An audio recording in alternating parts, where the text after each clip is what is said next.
اس کے بعد آدم علیہ السلام اور شیطان کا واقعہ بیان کیا جا رہا ہے. غور سے سنیں کیا کہا جا رہا ہے.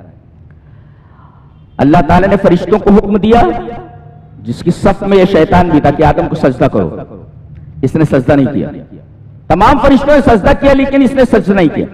اللہ نے پوچھا کہ تو نے سجدہ کیوں نہیں کیا؟ سجدہ کیوں نہیں کیا؟ تو ایک سوال آپ کر سکتے ہیں کہ حکم تو فرشتوں کو تھا، اب اس نے اگر سجدہ نہیں کیا تو اس نے گناہ کہاں کیا؟ سجدہ کرنے کا حکم فرشتوں کو تھا.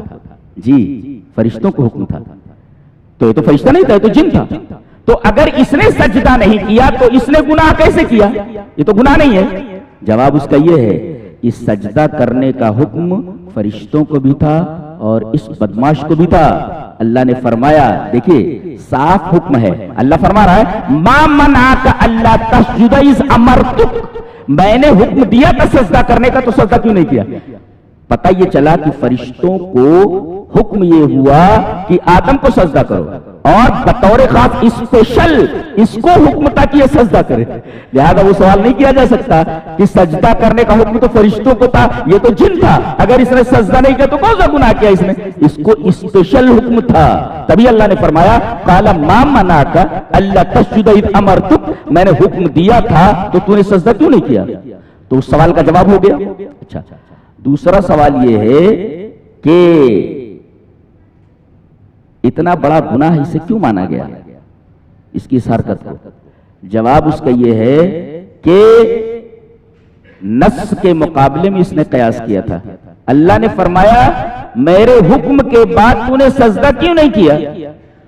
تو نص ہے نا، اللہ کا حکم ہے، نص موجود ہے، نص صریح ہے، اللہ نے حکم دیا. اب اس پر ایک قیاس کر رہا ہے. کیا کہہ رہا ہے؟ انا خیر من، دیکھو یہ قیاس ہے، یہ نص موجود ہے، اللہ کا حکم موجود ہے، تو نے سجدہ کیوں نہیں کیا؟ تو یہ کہتا ہے انا خیر من، میں اس سے بہتر ہوں. اور بہتر ہونے کی دلیل کیا دی اس نے؟ بہتر ہونے کی دلیل دی کہ تو نے مجھے آگ سے پیدا کیا ہے اور اس کو مٹی سے پیدا کیا ہے. آگ بلند ہوتی ہے اور مٹی نیچے آتی ہے. آگ کو اگر دباؤ تو یہ اوپر جاتی ہے، مگر مٹی کو اوپر پھینکو تو نیچے آ جاتی ہے. تو ایک بلند چیز ایک پست کے سامنے کیسے جھکے؟ یہ قیاس کیا اس نے. گویا کہ نص کے مقابلے میں قیاس کرنا یہ بہت بڑا گناہ ہے، یہ شیطان کا کام ہے. لہذا حدیث آ جائے یا قرآن کی صاف واضح ہدایت آ جائے تو اس پر قیاس نہیں کیا جاتا، اس لیے کہ لا قیاس مان نص، نص کی موجودگی میں قیاس نہیں ہوتا. اور اس نے جو قیاس کیا اس کے اندر ایک خرابی اور بھی تھی. ایک تو نص کے مقابلے میں قیاس تھا، اور دوسرے قیاس فاسد اس وجہ سے بھی تھا کہ اس نے کہا کہ میں آگ سے بنایا گیا ہوں تو آگ بہتر ہوتی مٹی سے. لا، التراب،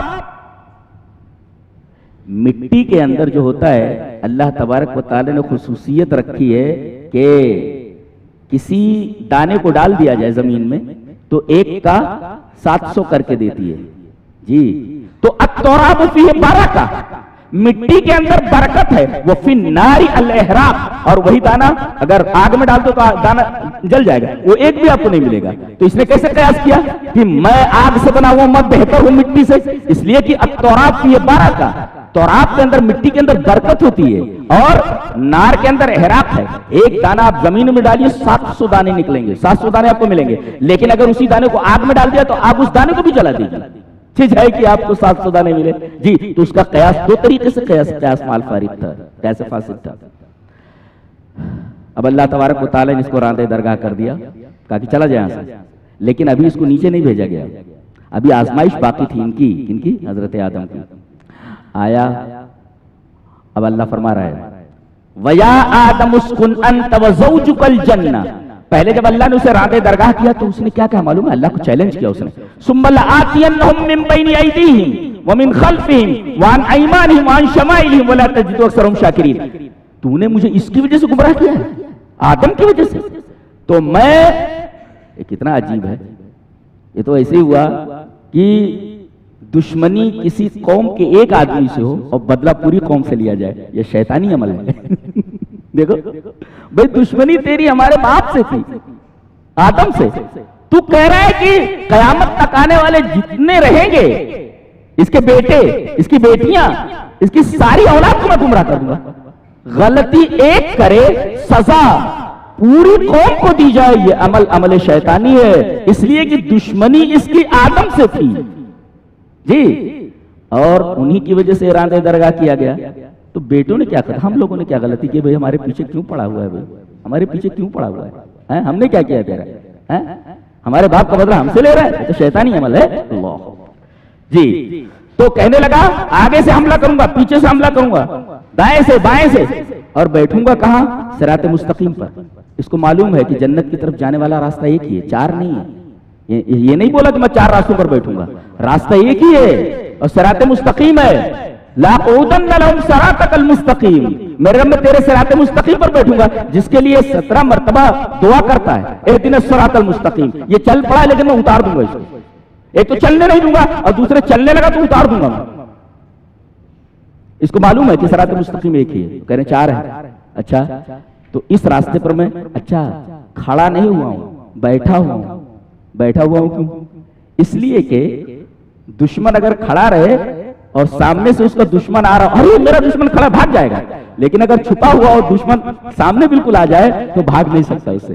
تو کہہ رہا ہے کہ بھاگنے تھوڑی دوں گا، میں تو چھپا ہوا ہوں. آندے بتاتا ہوں اس کو، چھپا ہوا. لاقعودن لهم، کھڑا ہوا ہوں بیٹھا ہوا ہوں. لاقعودن لهم، قعود مانے بیٹھنا، لاقعودن لهم صراطک المستقیم. آگے سے حملہ، پیچھے سے حملہ، دائیں سے حملہ. بس مفسرین نے لکھا ہے کہ اوپر سے حملہ کیوں نہیں بولا ہو اور نیچے سے حملہ کیوں نہیں بولا.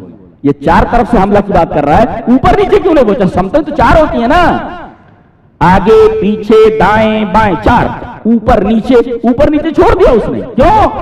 مفسرین نے اس کا جواب دیا ہے کہ بندہ جب اللہ کی بارگاہ میں ہاتھ اٹھاتا ہے تو اوپر سے رحمت اترتی ہے، تو جس طرف سے رحمت اترے اس کی طرف سے یہ نہیں آ سکتا. اور جب بندہ سجدے میں جاتا ہے تو اللہ کے بہت قریب ہو جاتا ہے، اور جب بندہ اللہ کے قریب ہو تو شیطان کا اس کے اوپر بس نہیں چلتا ہے. لہذا دو چیزیں ہمیشہ پیش نظر رکھی جائیں، ہاتھ اٹھے ہمیشہ اپنے رب کی طرف، میرے رب میری دعاؤں کو قبول فرما، اور منوانا ہو تو ڈائریکٹ سجدے میں چلا جائے، اللہ سے قریب ہو جائے. یہ دو اطراف ایسے ہیں، طرفین ایسے ہیں کہ اس کی طرف سے شیطان نہیں آ سکتا. لہذا سجدوں کو لازم پکڑو اور دعاؤں کو لازم پکڑو. جی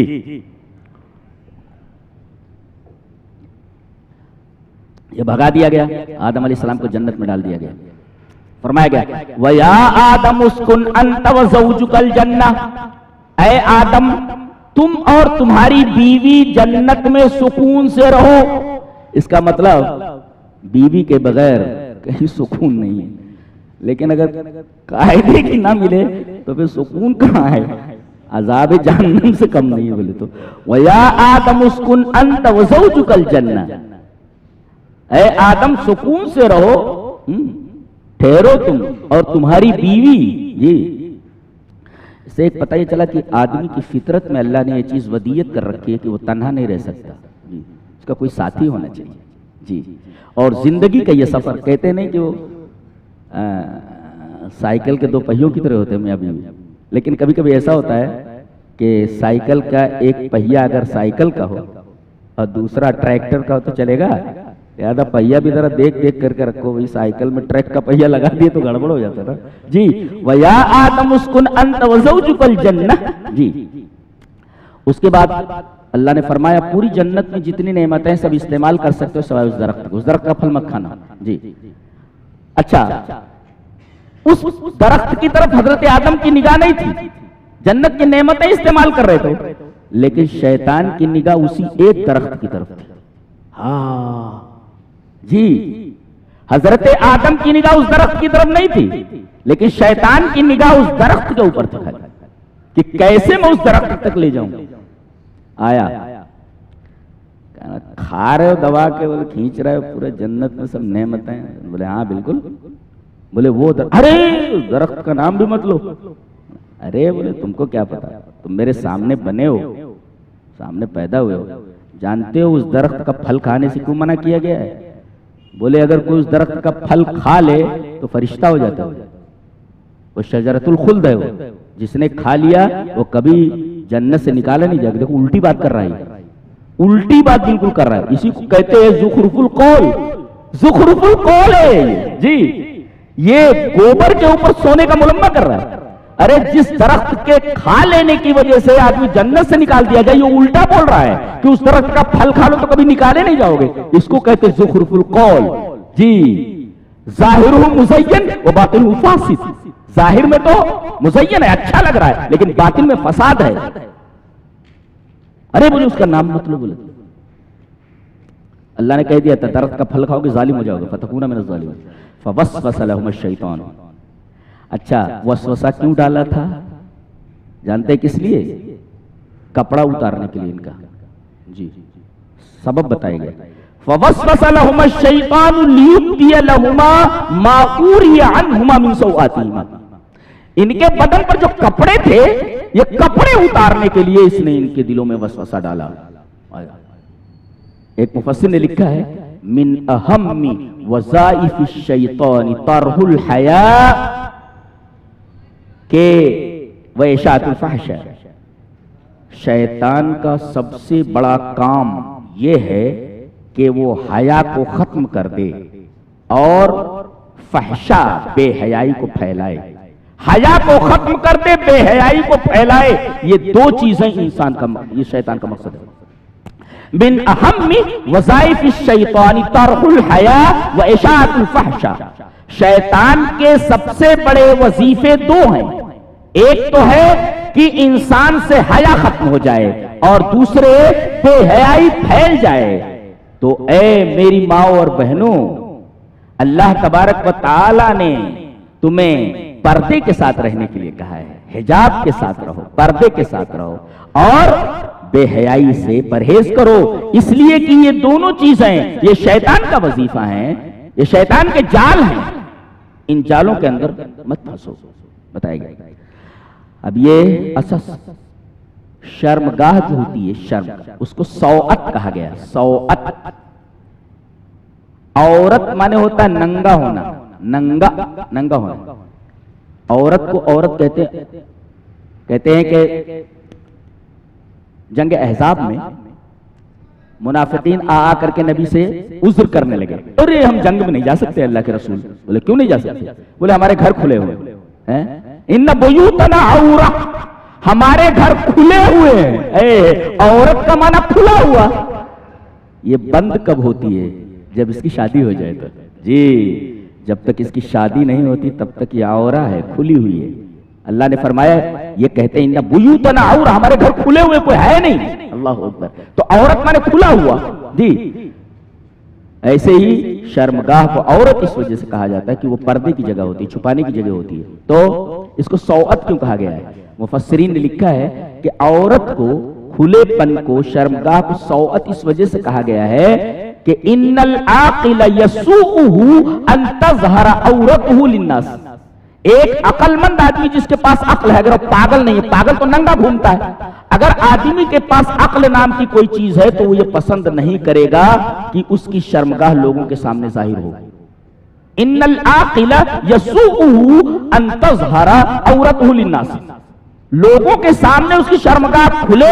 ایک عقل مند آدمی یسوءہ، اس کو ناپسند کرتا ہے. اس کا مطلب اسی ناپسندیدگی سے یہ سوعت ہے. سوء سے سوعت ہے. جی اسے مشتق ہے.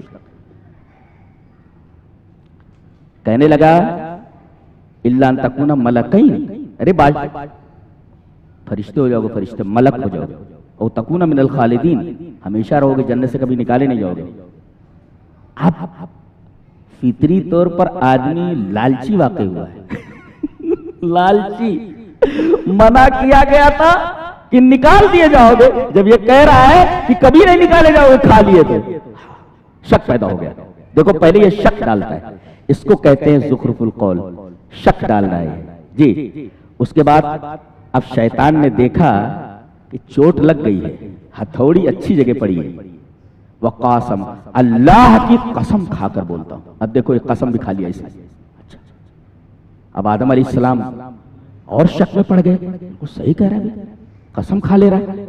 اب پھر بول رہا ہے، دیکھا کہ چوٹ برابر پڑ رہی. انی لکما لمن الناصحین، مانو نہ مانو میں آپ کا بڑا خیر خواہ. اللہ اکبر. دیکھو تیسری بات بول رہا ہے.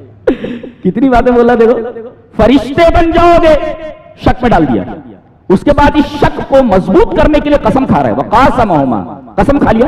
اور قسم کھانے کے بعد کہہ رہا ہے مانو بھائی مانو. مانو نہ مانو بھائی میں خیر خواہی کر رہا ہوں، آپ کو مانو. اب یہ جب آپ بات بول دیے تو ہاں بھائی صحیح کہہ رہا ہے. فدلاہما بغرور، تو اس نے دھوکے سے ان کو شیشے میں اتار لیا. دیکھو یہاں لفظ کا استعمال کیا گیا وہ بڑا پیارا ہے. میں نے اس لفظ کو کئی تفسیروں میں دیکھنے کی کوشش کی. ایک تفسیر میں ملی یہ بات کہ فدلہ کیوں کہا گیا. جی شیشے میں اتارنے کو دلہ کہا گیا کہ تشبیہم بمن یدلو دلوہ فی البئر ثم یترکہ معلقا وسطہ. اللہ اکبر. یہ تشبیہ ہے ایسے آدمی کی کہ جو کنویں میں ڈول کو ڈال, دلعن مانے ڈول کو ڈالے اور پھر چھوڑ دے. اب یہ ڈول جو ہے نہ کنویں کے اندر پہنچ رہی ہے نہ باہر آ رہی ہے, بیچ میں یہ ڈول لٹکی ہوئی ہے. اس کو کھینچ نہیں رہا ہے کہ باہر آ جائے اور ڈال بھی نہیں رہا ہے کہ کنویں کے اندر پانی کے اندر چلی جائے, تو ڈول بیچ میں لٹکی ہوئی ہے. گویا شیطان یہی کام کرتا ہے, بندے کو لٹکا دیتا ہے, نہ اپنی طرف رکھتا ہے نہ رب کی طرف رکھتا ہے. رب بھی گیا اور شیطان بھی گیا. نہ یہ شیطان کا ہوا نہ رب کا ہوا, لٹک گیا نا بیچ میں. فدلہما, اس ڈول کی طرح جو کنویں کے بیچ میں لٹکی ہوئی ہے, نہ نیچے جا رہی نہ اوپر آ رہی ہے, بیچ میں ثم یترکہ معلقا وسطہ, کنویں کے بیچ میں لٹکی ہوئی ہے ڈول, نہ اوپر آ رہی ہے نہ شیطان کیا ہوا اور نہ رب کا ہوا. اے کتنا بڑا بدقسمت ہے انسان کہ شیطان کا بھی نہیں ہوتا, وہ تو دھوکہ دے کر بھاگ گیا, اور یہ رب کا بھی نہیں ہوا, رب سے دور کر دیا, پانی سے دور کر دیا اس نے, اس لیے کہ ڈول کنویں کے بیچ میں لٹکی ہوئی ہے. وہ لفظ استعمال فرمایا گیا ہے. قرآن حکیم کیا کس بلاغت, قمت البلاغہ, یہ بلاغت کی انتہا ہے کہ اللہ تبارک و تعالیٰ اس طریقے سے تکلم کرتا ہے. فدلہما بغرور, ڈول کو یاد رکھو جو لٹکی ہوئی ہے, نہ تم شیطان کے ہوئے نہ میرے ہوئے, تم تو بیچ میں لٹک گئے. اور ذرا اور اس تصور کو آگے بڑھاؤ کہ کسی کو پھانسی دی جاتی ہے تو نہ زمین پر رہتا ہے نہ آسمان میں رہتا, لٹکا رہتا ہو. گویا یہ پھانسی دے دیتا ہے آدمی کو, مار دیتا ہے, اس کا ایمان مر جاتا ہے. جی نہ یہ شیطان کا ہوا اور نہ رحمان کا ہوا, کسی کا نہیں رہا, مر گئے, لٹک گیا. فدلہما بغرور, دلہ مشتق ہے اس سے, دلعن سے, دلعن سے ڈول. اللہ جیسے انہوں نے نافرمانی کی, یہ جو جنتی کپڑا تھا نکل گیا بدن سے, ننگے ہو گئے دونوں. جلدی جلدی انہوں نے وہ درخت کے پتے توڑے اور اپنے آپ کو چھپانے لگے. پتہ یہ چلا ننگا پن یہ فطرت نہیں ہے. آدمی اپنی شرمگاہ کو چھپائے, ننگے پن کو دور کرے, یہ انسان کی فطرت ہے. جی جو لوگ ننگے ہیں, باقاعدہ نیوڈیزم ایک باقاعدہ ایک شعبہ ہے, ایک گروہ ہے, لوگ ننگے رہتے ہیں. اللہ اکبر, دیکھ کر کے حیرت ہوتی ہے, ننگی عورت بھی گھوم رہی ہے, کچھ بھی نہیں ہے بدن کے اوپر.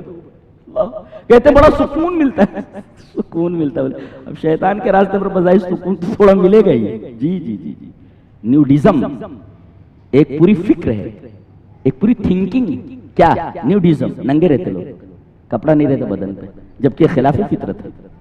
بتا دیا گیا کہ کپڑا بدن کے اوپر نہ رہنا, ننگے ہونا خلاف فطرت ہے. ایک نکتہ سانس روک کر سنو تو مزہ آ جائے. اس سے پہلے سورہ انعام گزری ہے اور یہ سورہ اعراف ہے. جہاں 18 پیغمبروں کا نام ہے وہاں آدم کا نام نہیں ہے. جی جی آدم کا نام یہاں ہے, پہلے سورہ کے شروع میں. حضرت ابراہیم کی 4 خصوصیتیں ہیں اور حضرت آدم کی بھی 4 خصوصیتیں ہیں. جی اعراف میں آدم کا ذکر, اس میں آدم کا ذکر کیا گیا, انعام میں ان کا ذکر نہیں ہے.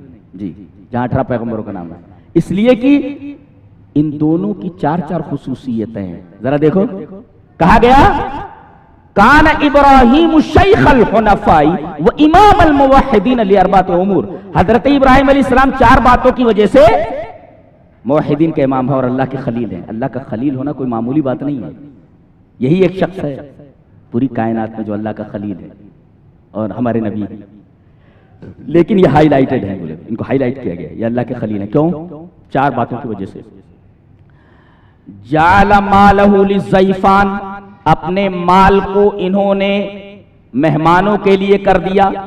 جی وجعل ولدہ للقربان, اور انہوں نے اپنے بیٹے کو قربان کرنے کے لیے اللہ کے سامنے پیش کر دیا. اور تیسرے وَجَعَلَ بَدَنَهُ لِلنِّيرَانِ اپنے بدن کو آگ میں ڈالنے کے لیے تیار ہو گئے کہ میں اپنے موقف سے ہٹ نہیں سکتا, مجھے ڈال دو آگ کے اندر, کوئی فرق نہیں پڑتا.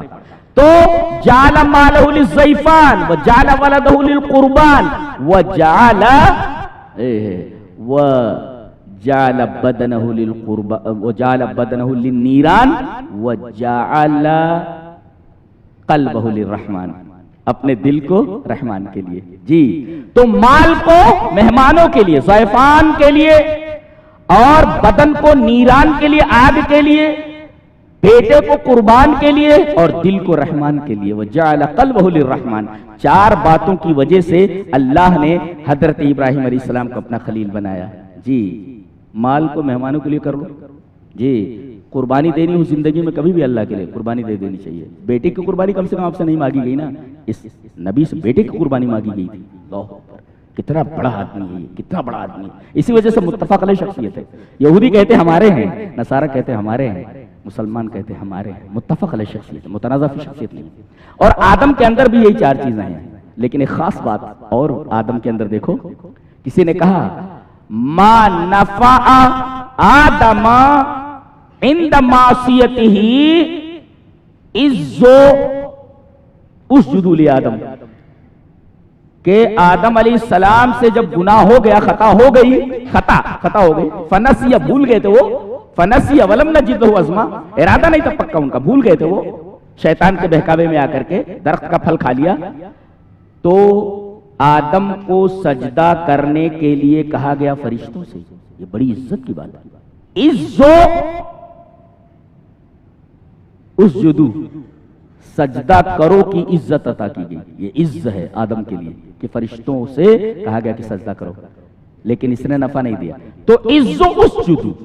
اچھا وشرف علم آدم الاسماء کلھا, یہ شرف ہے, یہ مرتبہ ہے حضرت آدم کا کہ اللہ تبارک و تعالیٰ نے ان کو تمام اسماء کا علم دے دیا, تمام اسماء سکھا دیا. یہ شرف ہے. اور خصیصۃ کیا لما خلقتہ بیدی, اللہ فرما رہا ہے میں نے ان کو اپنے دونوں ہاتھوں سے بنایا ہے. اللہ, یہ خصوصیت کسی کی نہیں ہے. حضرت آدم کو جو پتلا ان کا پہلے مٹی کا بنایا گیا, اللہ تبارک و تعالیٰ نے اپنے ہاتھوں سے پتلا بنایا ہے. یہ آدم کی خصوصیت ہے, یہ خصیصہ ہے, خصوصیت ہے. اور چوتھے فخر ہے. فخر کیا؟ فخر یہ ہے نفخت فیہ من روحی, میں نے اپنی روح پھونکی ہے اس کے اندر. اللہ اکبر. تو ایک ہے عزت کہ آدم کو سجدہ کروائے گا فرشتوں سے, اسجد. اور ایک ہے شرف علم آدم الاسماء کلھا, شرف مرتبہ. اور تیسرے خصیصہ, خصوصیت کس بات کی؟ خلقتہ بیدی, اپنے دونوں ہاتھوں سے بنایا. اور فخر کیا ہے؟ نفخت فیہ من روحی, میں نے ان کے اندر اپنی روح پھونک دی. اللہ فرما رہا ہے عزت نے کوئی فائدہ نہیں دیا, مرتبے نے, شرف نے کوئی فائدہ نہیں دیا, خصوصیت نے کوئی فائدہ نہیں دیا کہ اللہ نے ان کو اپنے ہاتھوں سے بنایا, اور فخر نے بھی کوئی فائدہ نہیں دیا کہ اللہ نے اپنی روح پھونکی. کس چیز نے فائدہ کیا؟ ذلت نے, عزت نے نہیں, ذلت نے, چھپ کر کے دعا نے فائدہ دیا. ربنا ظلمنا انفسنا وان لم تغفر لنا وترحمنا لنكونن من الخاسرین. آدمی جب دعا کرتا ہے تو رب کے سامنے ذلیل ہوتا ہے, چھوٹا بن جاتا ہے, عزیز ہو کر کے نہیں کھڑا ہوتا, رب کے سامنے ذلیل ہو کر کھڑا ہوتا ہے. تو رب تعالیٰ چاہتے ہیں کہ بندہ جب میرے سامنے کھڑا ہو تو ذلیل ہو کر کے کھڑا ہو.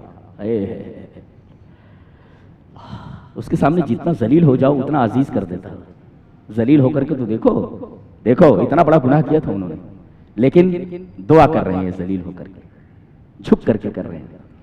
میرے رب عزت فائدہ نہیں دے رہی ہے, شرف فائدہ نہیں دے رہا, خصوصیت فائدہ نہیں دے رہی ہے, اور فخر فائدہ نہیں دے رہا ہے. یہ ساری چیزیں فائدہ نہیں دے رہی. دنیا میں انسانوں کو بھی اسی طریقے سے ایک ہی چیز فائدہ دے سکتی ہے, کیا؟